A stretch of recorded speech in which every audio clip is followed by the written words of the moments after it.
So Bessie just came up to me about 3 minutes ago and said, hey, we're going to do Colton. So I don't have a speech prepared, but I did want to say that, so Colton's here tonight, and I couldn't be more honored to actually introduce him. My recollection of him, I was the manager of Vertex for a long time before I was an owner, and Colton was around the gym, and I got an application from this kid Colton, and I was like, is he one of the kids that's in the back all the time and basically just lives here in Vertex? Yeah. That's kind of, there's just like always this like swarm of young dudes that are kind of and so I thought, well, why not? You know, he seems like a nice enough guy. And so interviewed him, got him on board, and then just, you know, watched him progress as a climber and as an individual, and working with kids and climbing and just being part of the thing. And then at some point, climbing got under his skin. And that's what happened to all of us in this room, right? And the cool thing about Colton, though, is that, it's funny because when I first started working at Vertex, I was 26, so I was much of a kid myself, and now I'm not 26 anymore. And so I think of Colton as a kid, and I'm sorry about that. But so what's cool about Colton is that he's still like a kid, but he's not driven by his ego the way that so many people his age are. And he really loves this thing, and he really wants to share it with other people, and he's really thoughtful, and he's really respectful, and he doesn't care if you're working on a 5.8 or if you're working on a V10. He is behind you, and he wants you to fucking do it.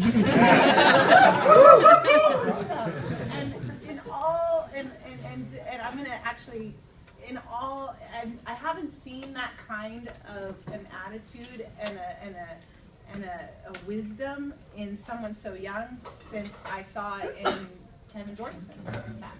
So that's a really high compliment. I wanted to say one quick thing. Don't clap, because Tula will start crying. But everybody, let's give up a little thing for Kevin Jorgensen right now.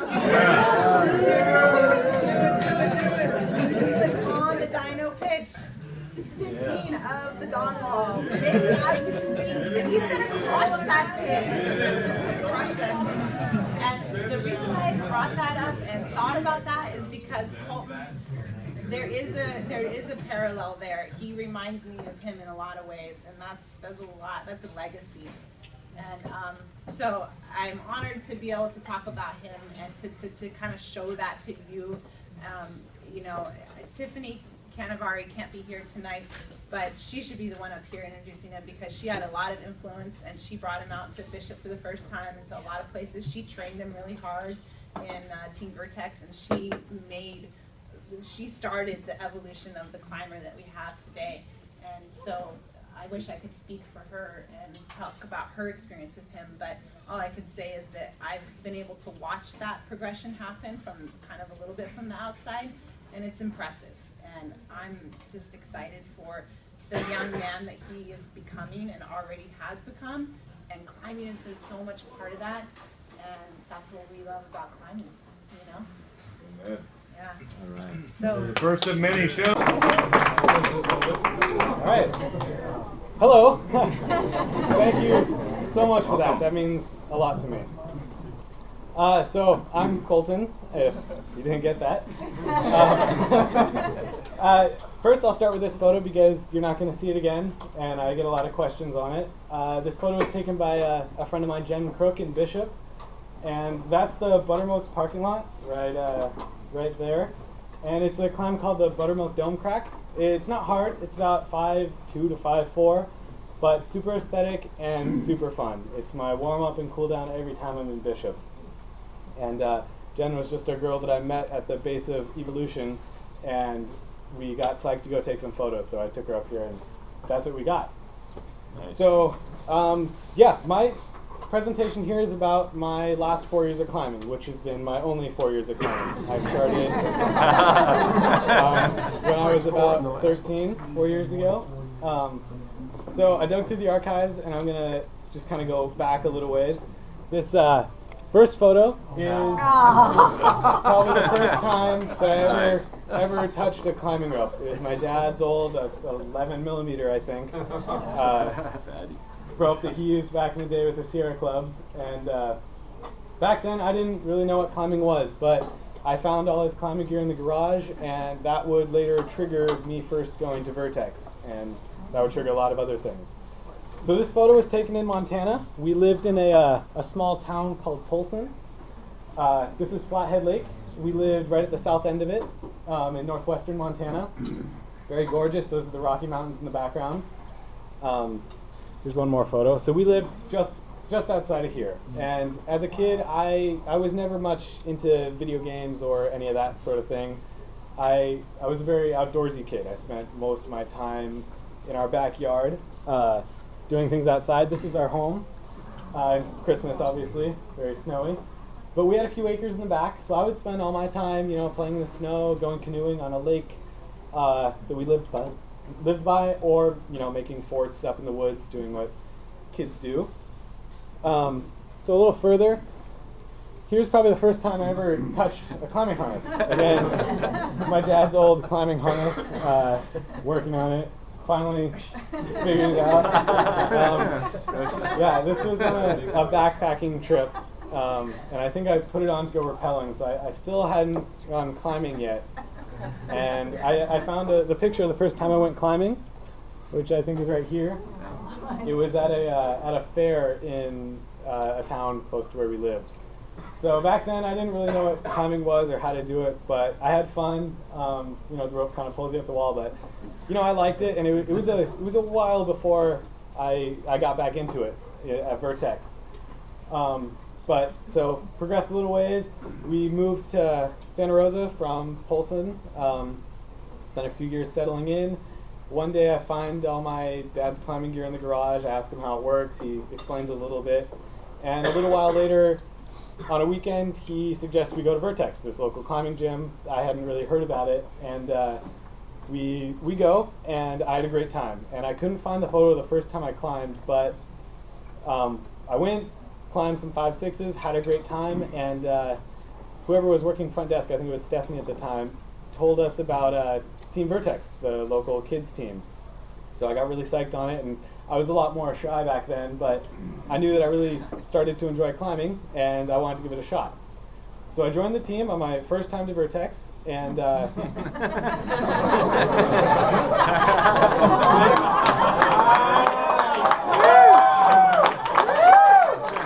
of those guys are in here tonight.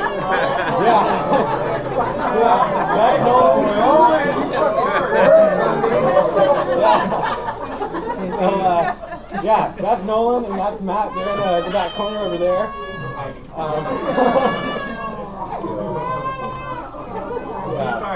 Poor two of them. What do you do, man? John Rambo haircut.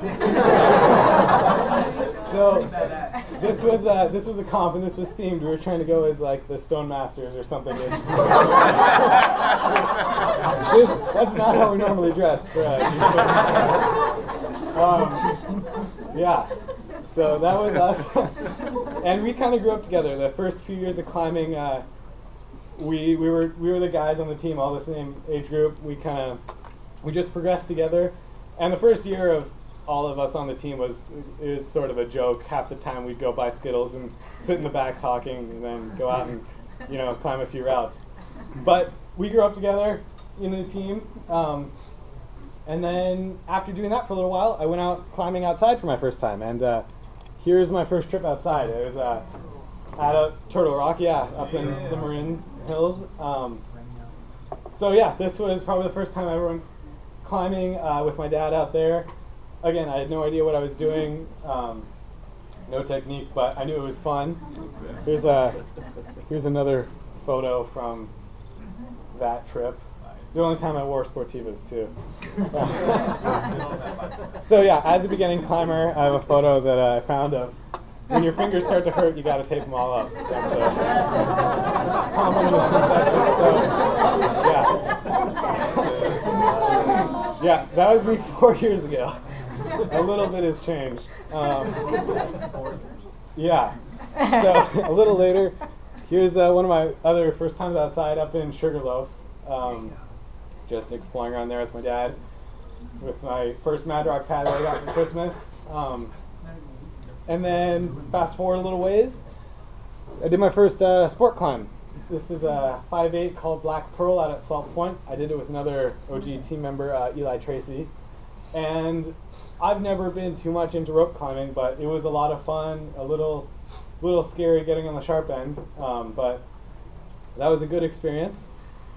Fast forward a little more, the team's back together. Nolan got a haircut from the last photo, and this was out at Fort Ross. So this was as I started to tour Sonoma County a little more. I was working on a climb called Fort Rastafarian. I'm sure a lot of you know it. It goes up the center face right here. It's a V6, and that was my second session on it out with them, and I ended up sending it. And I was really psyched to have a photo of me right after I did it. So that was again sort of like a milestone. I was like, okay, I'm starting to make a little progress. I'm really enjoying this. Climbing is something that's fun, and you can progress at it. So a little ways after we did this, I went to Bishop and I did my first V7. A few of them. I had some fun out there. Came back, I started to tour some other areas. This is a V7 out in Cazadero, and I think Duke took me there my first time actually. And here's another V7 just down from that last photo. So starting to sort of speed up, get a little more sort of harder climbs under my belt. Those muscles are starting to bulge. I see. Yeah, I don't lift. So yeah, just started to hone everything in and get a little better. Started touring around Sonoma County a little more. Went out to Mickey's Beach. Climbed my first V8. This is a climb called Orange Buddha Arete. And I highly suggest all these climbs for anyone climbing at those levels around here. They're all very high quality. Here's another photo of just Mickey's Beach, me sort of developing out there. And it's a V6 on the other side. Mickey's Beach is sort of weird. The sand levels fluctuate day to day to make climbs really safe or really sketchy. The naked people aren't weird? Yeah, you kind of get used to it. You top out. Yeah, I remember, I think it might have after been doing one of these climbs, I top out and I look over and there's two naked old guys playing frisbee. It was They were there 20 years ago. But it was cool. They had like two frisbees, and they would throw both of them and then catch both and throw them back. And so it was sort of something that was like really impressive, but you didn't want to watch. It was,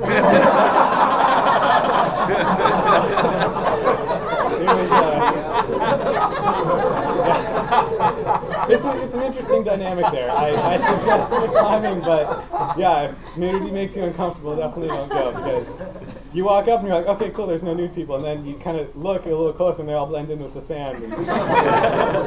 So yeah, that's Mickey's Beach. So a few months after this, around November, I went with Tiffany, my former coach who Sarah mentioned, and I went with Sarah and the bouldering Betties to Bishop.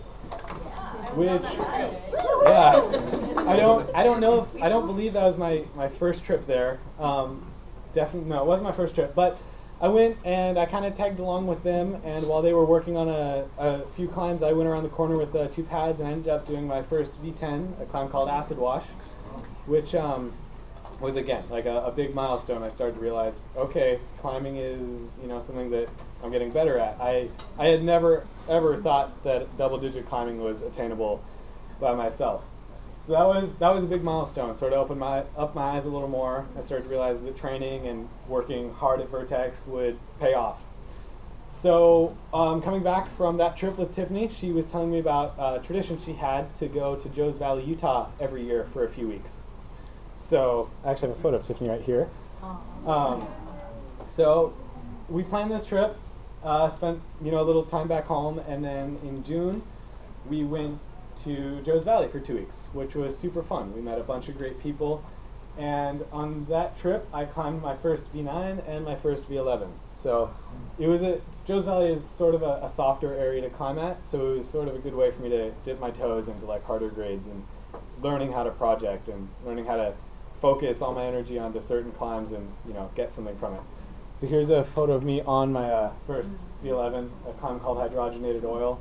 It took me, I think, 2 sessions there.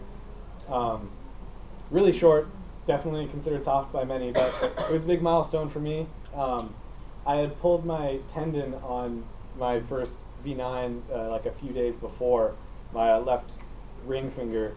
So luckily this climb, the crux revolved around 2 monos, just like single finger. So I just had to use my middle fingers, and I didn't have to use that, which was nice. But this is what 2 weeks in the desert looks like. You need labio signs.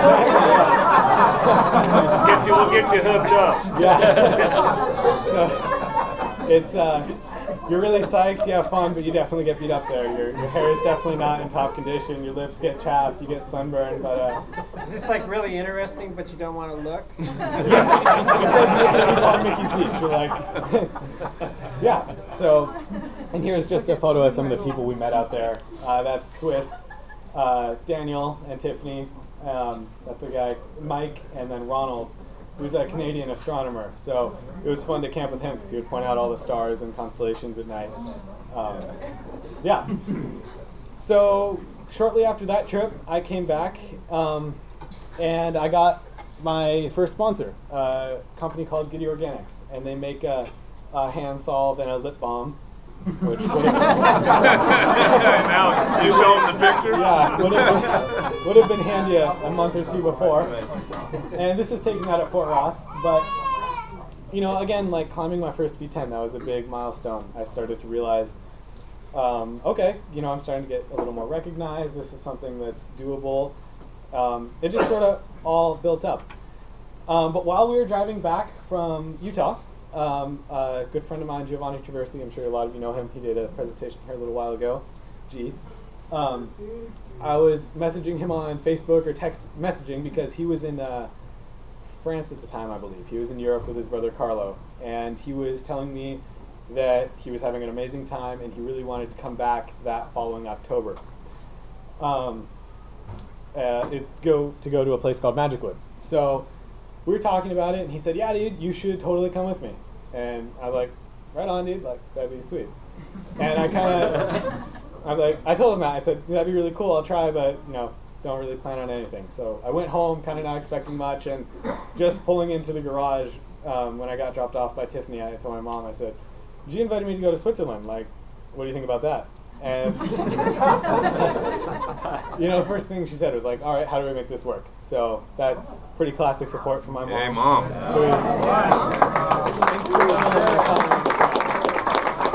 Definitely deserves a round of applause for that. But I talked to her about it, and we sort of figured out the money stuff. I'd been working a lot. I just started to work a little more. We planned it, and what it kind of came down to was school. I wasn't going to be able to take a month off of the regular school that I was in. So what we decided to do was, my mom teaches at an independent study charter school. So I have switched to going to school there, which means that I go to class 2 to 3 times a week. And the rest of my schooling I do from home or wherever I am, and then I email it to my teachers. So that's been pretty crucial in my climbing development since then. So that let me go to Europe and do school and not get behind. So yeah, Magicwood is where we went. It was an amazing trip with lots of good weather, lots of bad weather. But this is the little car that we had that we picked up, a little cute Fiat. Yeah, it was crazy. G and I thought he knew how to drive a stick.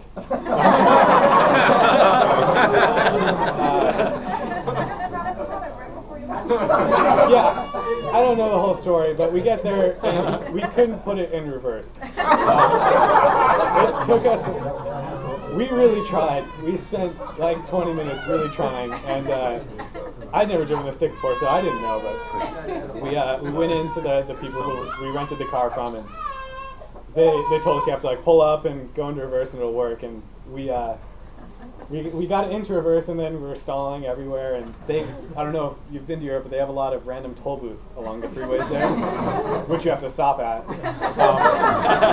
So, being sort of a beginner at a stick, it was not fun. It was terrifying. You know, like you come in and then you stall, and then you have to start the car, put in your credit card, pay the toll, and then try to get going again. It was very stressful. We lived about, or we were staying about 2 hours away from Milan, the city that we flew into. So we had a lot of driving like that, which, yeah, very like white knuckling, just whatever you could grab. So we get there after a pretty heinous travel day, and we go up to the hostel that we're supposed to stay at, and we knock on the door, and everything is dark. Chairs are on the table. We didn't really know what was going on, and we hear all these like cowbells in the background. So we walk around the back, and we see like a huge herd of sheep running down this hillside. And it's Ossa Ferreira, the town that we were staying in, was a tiny little town. Very few people. The hostel was pretty much the only thing there.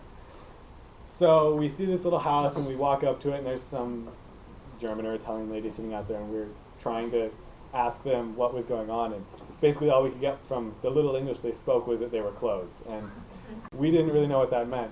G told me that he called them and told them we were coming, but we didn't have a reservation or anything. So we were sort of like, okay, we can't just sit out here forever, it's going to get cold. So we drove half an hour back towards a town called Splugen, which is here. And it was a beautiful little town. And we were really tired. So we ended up just renting a hotel there and getting pizza and then crashing.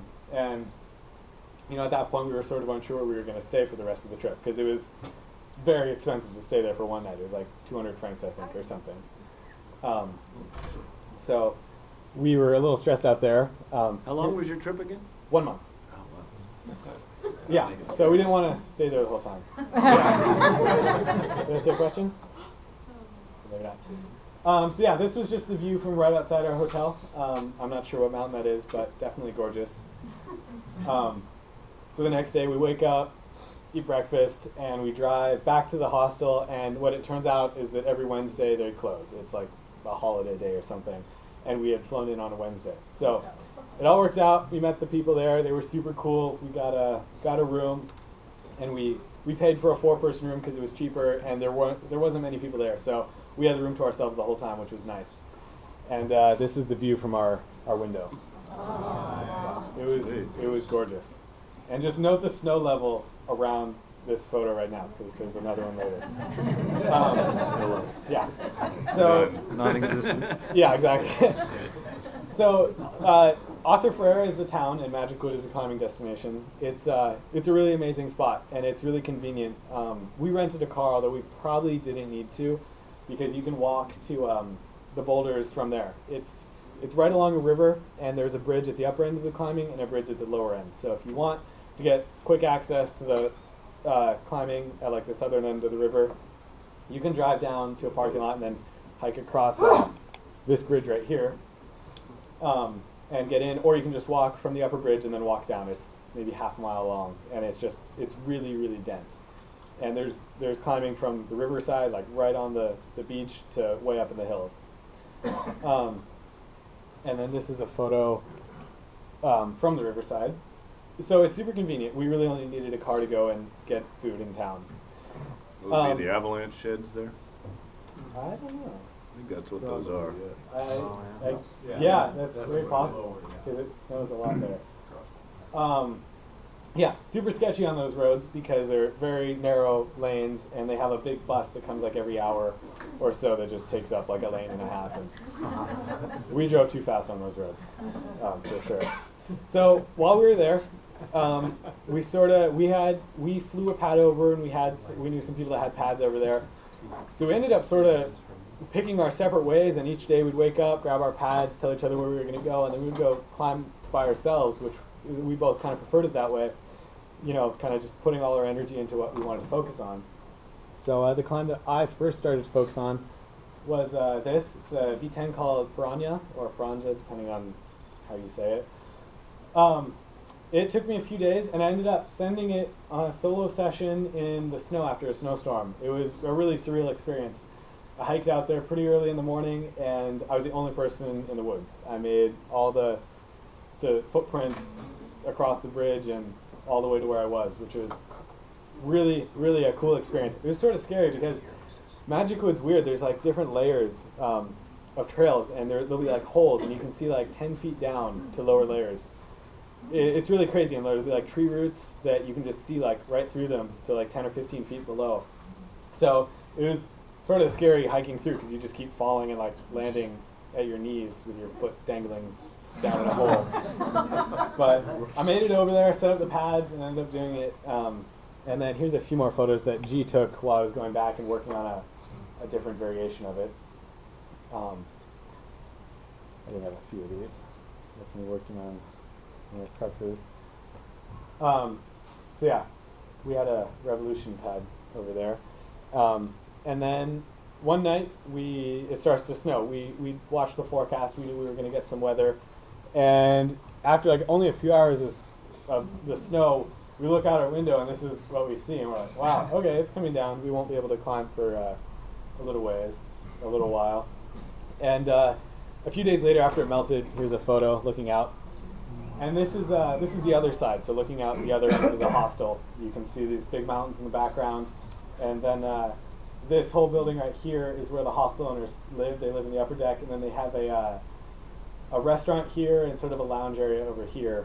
And it was really nice. We became really good friends with the hostel owners, and they would close down the restaurant and the lounge at night, and then let G and I and a few other cool people they thought were cool come in and party with them until like 2 in the morning. And especially on like these snow days when we didn't have to get up and climb, we would just stay up late and have fun and watch TV and play games. But yeah, we wake up after that snowstorm and look out to our little Fiat just covered in snow. And we tried to get out without shoveling it out, but it didn't work. Those aren't powerful cars. But yeah, so we had to deal with that. And here's a photo of just the snowy river. It was just gorgeous there. You could snap a photo any direction and it was like a really nice photo. Will that melt off, or is this there for the season?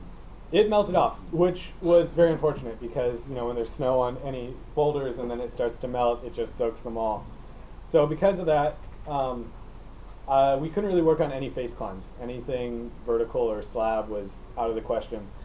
So we both ended up picking 2 different caves to go work on. G chose the Darkness Cave, and I chose a climb called the Bruno Block, which you'll see here in a little while. But yeah, here's just some photos of. This is the upper bridge. It swings when you walk on it, which is pretty cool. And after, I forget if it was after a rainstorm or after all the snow melted, but the river flooded a ton, and it went up to about here. It was insane. It was terrifying. It was carrying huge full-size logs right under the bridge, and the water was like less than a foot below the base of the bridge. We walked out there at like midnight with headlamps in the pouring rain, and we looked down, and it was scary, like the power that river had. And then when only like a few days before, it looked like this. I don't know if you've seen photos of the riverbed or any of those classic climbs along the river, but it submerged 15, 20-foot boulders. It was crazy. It kind of just took all the lower level climbing out of the question. So yeah, after that snowstorm, we look out our hostel window and it looks like that. So a pretty big difference, and we weren't really sure what to expect. We didn't know if we were going to be able to climb for a while or if we were going to have to wait it out or go try and climb somewhere else in Europe. But he went to the Darkness Cave and I went to the Bruno Block, which was this climb right here. Or this boulder, there's a bunch of climbs on it. So I decided to work on a climb called Neverending Story Part 2, and it's called Part 2 because if you start here and go to a jug and drop off, it's V11, and if you start way down here and go to the jug, it's V12, and if you do the whole thing, it's a V14. So we were maybe a little over halfway into the trip when I started working on this, and I think I have a few photos of it. So Colton is Neverending Story, that's a Chris Sharma line, right? Yeah, Chris Sharma did the first ascent back in the day. And I would end up getting as close to sending it as I could without actually sending it. It was sort of like a heartbreaker having fallen after the crux on more than one occasion, just on the upper rail moves up here. But it was a really fun climb to work on. There's just a few more photos of it. But the trip was super great. Dave Graham came and joined us for a little while, which was really inspiring to climb with him and just kind of hear his stories and his advice. There's G in the background. There's a guy called Isaac. And Isaac was really cool. He was he was there the whole month we were there. He was super nice, and we became good enough friends with him to where a few months ago he actually flew out here and stayed with G, and we went to Bishop together, and then I took him down to the valley. So it was cool to become friends with someone and then have them come over to our side of the world and hang with us, and he loved Bishop in the valley. So that sort of concluded our Europe trip. We had a pretty heinous flight back. We had like a 2-hour flight to Copenhagen, and then we had a 14-hour layover through the night, which is where I caught up on a lot of my homework. And then like an 11-hour flight home. So we were pretty beat by the time we got home. But I got home, I went to Bishop a few times, did a few climbs there, and then I got my car, which was a pretty big step in the world of me traveling. Yeah, thanks, Sarah. Nice shot. Yeah, this is taking a bit. Try to market that to the maker? Yeah. It's a beauty shot. Yeah, so I got my car, which was really cool, and I got it early enough into the Bishop season where I could go down alone, which took a little convincing, but I got it. So that just kind of opened up the world of traveling by myself, and it started by going out to Goat Rock and just around Sonoma County, and then pushing it to Bishop. And I had a great time going down there for a week by myself, just setting up my pad in my car, setting it up next to a fire, and just crashing there. It was a really fun experience, sort of just being on your own. It was the first time I'd sort of experienced like completely alone freedom like that for an extended period. Oh.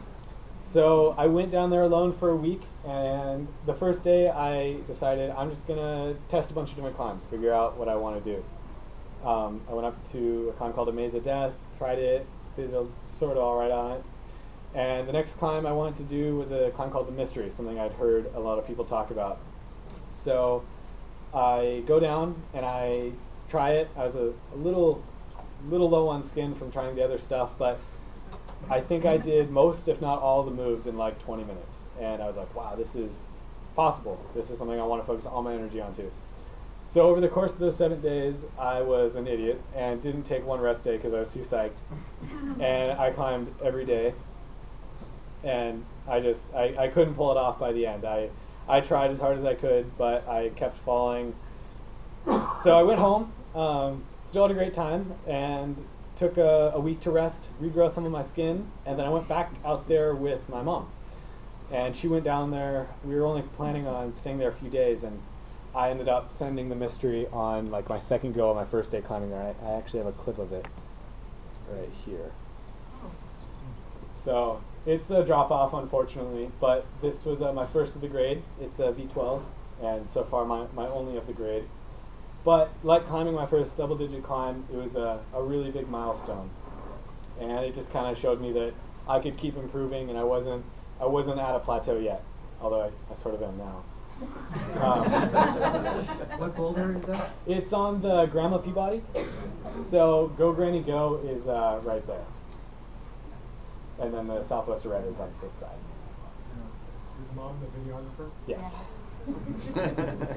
If I left the audio in, you can hear her cheering the whole time. But, I In the took that out. background of encouraging words this whole time. You could have ruined it, Colton. Yeah. Turn the volume up. Yeah. Not sure why it's not. Do you have your volume up? There's no audio in this. Oh, okay. I took it out. I didn't know what the crowd was going to be, and I say some things at the end. My little boy's growing up to do double digits. Thanks, Amy. So yeah, this was me right after sending the Mystery. I was very psyched. And a little somewhere before there, I became an athlete for Asana as well, which was again a big deal. They've been very supportive through my climbing career that they've been a part of. They've helped me out a lot. So I come back from Bishop. having sent that, it was sort of a great end to the season. And I was talking to Tiffany, and we were planning on doing, again, our yearly tradition of going to Joe's Valley. And we were planning on it. We got really close, and just like a month before, Danielle, her boyfriend, sprained her ankle climbing around here. And he wasn't going to be able to climb. So they ended up postponing the trip for a few months, and I decided I still have time off. I still want to go on a climbing trip. So I'd heard Charlie Barrett talking a lot about Mammoth and how good it was. So I got my friend Austin over here and another friend of mine, Frankie, who used to work at Vertex, psyched to go. And we ended up going to Mammoth and spending 2 weeks there instead of Joe's Valley. So Mammoth was really gorgeous. It's pretty high elevation. I think we were climbing at around 10,000 feet. And just a super pretty landscape.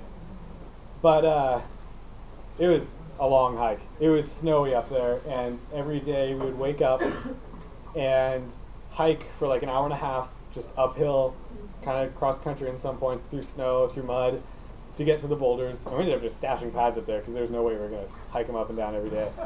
So we left the pads hidden up there for like the 2-week period, and then just kind of moved them around to where we wanted to be.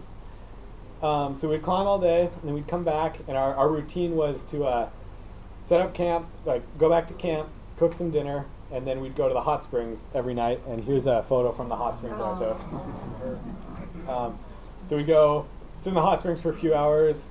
Is this Hot Creek? Huh? Hot Creek or which hot spring? The Mammoth Hot Springs, I think we were at Crab Cooker. Oh, okay. I think that's the one. Near Whitmore and past the Green Church? And all Yeah, that. Green Church ones. So we had a great time spending just hours there every night, tips out of the water to keep them dry. Sort of like classic climber, sitting there with your arms out, looking like an idiot, but whatever. So we would spend a few hours there, and then we'd go back. And where we were camping was just out in forest land, way back there, like a few miles back. It took us like 10 minutes to drive on just dirt roads to get there. And we were the only people out there. So every night we would start a fire, and then this would be like pretty late already, like 10 or 11. We'd just back the car up, open the back, play a bunch of music, start a fire, and just stay up late and have fun. And just, enjoy Mammoth in the dark woods back there. We just partied for like 2 weeks. It was fun. And then in the days, I've got a few photos. This is a climb called Ugly Duckling that I was working on, and I didn't end up doing because we were climbing at a place called Way Lake, and it was the sharpest rock I've ever been on. It took me weeks to heal my pointer finger from that hold. The ring lock just tore up the whole side of my finger. Here's another photo from that climb. So it was so sharp that a lot of stuff hurt. So we had to take a lot of rest days, more than we had planned. And on a few of those rest days, we went down to, I think, Crowley Lake, and we rented a speedboat and just kind of, had a fun 2 weeks in summer doing, what we do. Is this the Stone Master crew, or? No, this was me, Austin, and Frankie. Oh, okay. Yeah, different crew. So, yeah, here's Mammoth, just hiking around once we got up to the higher elevation. Here's the actual Way Lake. Super gorgeous, like some of the most beautiful backdrops I've ever had in a climbing location, besides Europe, of course. And then here was one of our campsites. We ended up moving about halfway through, but this was pretty much what it was like. We had all our tents set up on each side of the fire. We'd back the car up and just play music and have fun. Here's another photo of Mammoth while we were climbing. And it was such a high elevation that even in summer, a lot of the snow hadn't melted. So there was like huge snowbanks below a ton of climbs, which made them unclimbable, which sort of sucked. A lot of the stuff I wanted to try was just, you couldn't put a pad down. And we tried to dig out snow for a few climbs, and it was just too frozen and took way too much effort to be worth it. But I did end up sending this climb, a climb called Meadow Face Sit. It's V10, and super gorgeous.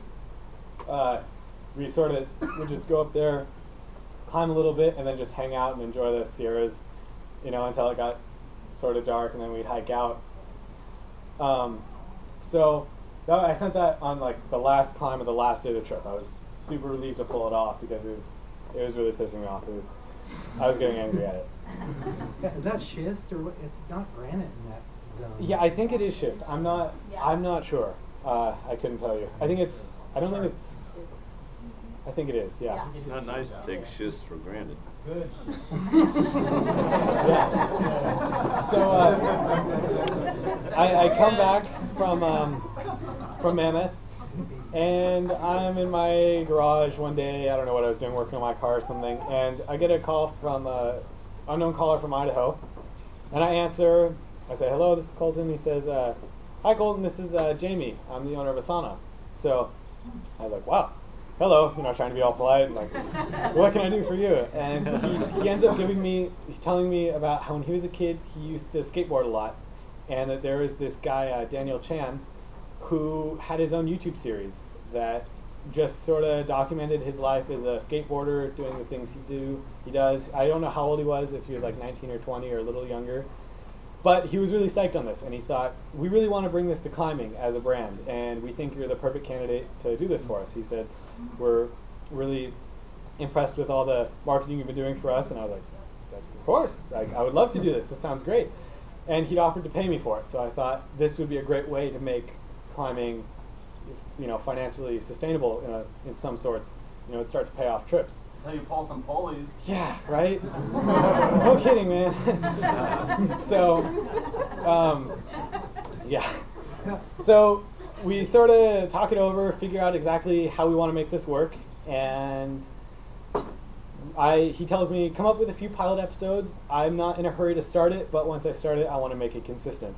So I came up with a pilot episode for him, sent it to him, we revised it, shortened it, figured out what we wanted to show, what we didn't want to show, and we sort of got on the same page. And so I knew what he wanted, and I said, all right, give me a few months, let me get a few videos together so that we can start releasing them, and if I can't go climbing for a week or two, we still got stuff to put out.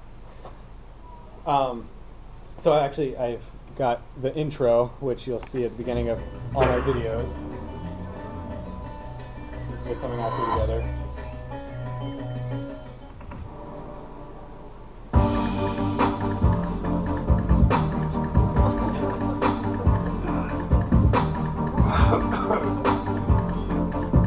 Yeah, that short clip of me getting blown over by a pad was I was at a Goat Rock. I was with some friends and I fell down and I landed on my knees and that kicked up one side and it was super windy and it just took me out. Yeah, I thought Austin had tackled me and I was about to get up and tackle him back and I was like, no, that's just my pad. So I thought, what do I want to do? What do I want to videotape? I want to make some really good pilot episodes that'll hook viewers. So a while back, I had gone to this climb with G. It's a climb that we've been calling the Prow. It's about 512A, or around V4. And we'd gone out there. I was going to film him for his video Paradise. And we went out there. He wrapped off, chalked it all up. I set the camera up, and the waves are way below. But we heard this big crash right as he was getting ready to climb. And I look over, and there's this huge spray coming up. And so I jump on his camera. And the whole climb gets soaked from head to toe, and it was just dripping. So I never got to see him climb it, but I knew that it looked really, really cool, and I knew generally where it was. So I got Austin psyched to go out and film with me, and we go out to Salt Point, and we get a campsite for the long weekend, 3-4 days or so, and with the intention of just going and getting a bunch of footage of climbing and having fun. And until this time, I'd never really done any highball or super dangerous climbs. I've done like suspended in silence and a few tall climbs on flat landings with good spotters, but nothing exposed, unspotted, with sort of that like unknown aspect of, what's coming next. So I go out here, and this is the first spot we went to, and here's a photo from the base of the climb. Climb goes up, that's the sort of the beginning, and the pads go down. So as soon as you step off, pull off, it's pretty exposed. And you can see we had a bunch of different angles. We had a camera down here. And I ended up doing it twice for video, unroped. I wrapped off, chalked it up, did it on rope a few times, and then did it once without a rope, felt really confident, and then did it again for a few more angles. And yeah, that's me all psyched after. it was a cool climb. It was the first time that I ever had to been completely in the zone. And the way that I made the third boulder ascent to this, and Kevin Jorgensen and Giovanni Traversi were the two people that do it before me. And they're both short enough to get a knee bar right around here to kind of maneuver their hands up to the slopers along each side. And I couldn't fit my knee in there the way they could, so I have to sort of like shuffle my hands up and then just pick my feet and hold like a full horizontal and then get them back on. So it was pretty intimidating, you know, testing those moves on a rope and just being completely exposed like that, and then like seeing your pads and then the rocks and then the ocean below you. But it was really cool, and after I did it, I loved the feeling, and I was like, wow, this is super great. Let's do some more of this. So we went back, celebrated, downloaded the footage, and the next day we went out to a climb called Fear of the Inevitable, or the Arch, which is a climb that G and Travis established together. It's a V7, which just comes up this direct face, and again, I was like, this is super sick, I want to do this. So I wrapped off the top, chalked it up, tested the moves, and all these climbs I did without a spotter so that I could get video angles, and just because I felt more confident without one, and I didn't want to endanger sort of unexperienced spotter, as well as endanger myself. So yeah, I wrapped off, did all the moves, and then I did it without a rope, which was, it's a super great climb. If you're climbing at that level, I highly suggest it. It's gorgeous. The ocean's right here all the way around, and it's just one of the most beautiful climbs I've ever done. So after that, I think that concluded that weekend. We went back, and a few weeks passed, and then I said, all right, let's go get some more footage. I want to have a little more for some more episodes. So about a year or so before this, I had gone out to a climb called Stony White Boots Johnson with G, and you can see I'm here making the second boulder ascent of this climb. It's rated 13A, or about B7X or R or something sketchy. And I remember, I didn't try it at all, but I remember going out there with the whole crew, carrying a bunch of pads, and watching them do this and thinking, wow, that's a beautiful climb, and that's super impressive. And I thought, you know, I'll never be at that level, just like I thought I'd never climb double digits. So I thought, this is sort of like the epitome of what I want to do out on the coast while I'm here. So I went out, gave it a few days of effort, and on the first day I could not do the crux move, which is getting set up in the position to jump to the hole that he's swinging off of right now. So I was sort of like, damn, like if I can't do this climb on, you know, in one session of effort, should I really be doing it ropeless? But I came back the next day and figured it out a little more, and I did all the moves. And once I did it once, I could do it super high percentage every go. So yeah, I did it a few more times that day. Came out the next day, I did it once, first try, and I thought, okay, I'm gonna save my skin, because you get into a seam and it rubs right along here, and you just start bleeding after like 2 goes, and I didn't want to be really cut up there on my send go. So I called it good for that day, and I had planned on getting a whole crew up, getting a bunch of the community with pads to come support me. But I thought, I'm here, I feel really confident on it, let's just do it. So I called my mom and I said, Mom, I'm going to do this tomorrow. And she knew all about what I was working on. And I said, like, you should come out here if you want to bring anyone. So the next day the whole fam came out, and they were there to support me. And I did it, I think, once or twice on rope, right before I did it ropeless, and then I did it ropeless, and I have a video right here of me making the third boulder ascent. So these first few moments are just the mental preparation of once you pull on, you're going to the top, you're taking a plunge. So, and then here's the whole family over here.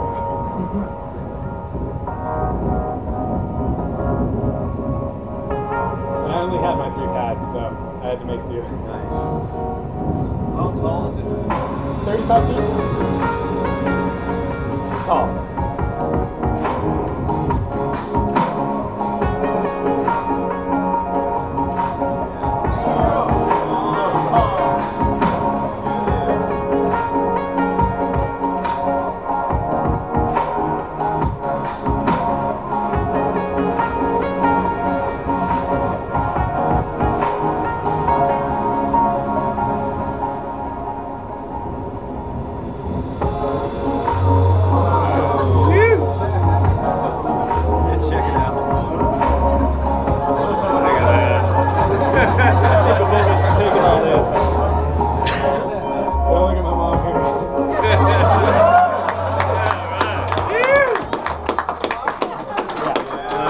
So that was a very big moment for me, and right before that, I had attempted to make a ropeless ascent of it, and the 3-finger crimp that you go to off of the rail that I'm on here, it's a 3-finger crimp that you have to really bear down on, because the only thing holding you into this position is a sandy smear right here. Your left foot's not really on anything, so the position is you're just pressing and you really just hope the foot doesn't blow, and you have to like pull in, hit the 3-finger, and then just like pull out of it and jump to that hold. And I hit that hold, and I hit it really open hand, and I just couldn't rock over it to pull it into like a closed hand crimp, and I ended up having to drop off, and which was a little scary. But I've got a video of oh, actually, wait. I have a video of this. I hit it and I'm trying to like pull it into a closed hand. I just can't do it. So Start looking at your drop. yeah. So I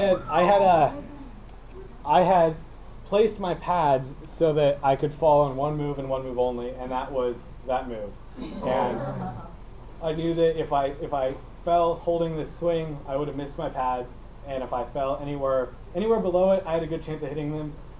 But anywhere above this point was just pretty much a solo. But luckily enough, I placed my pads in the right place so that I could bail on that move, and I ended up hitting like the logo. Yeah.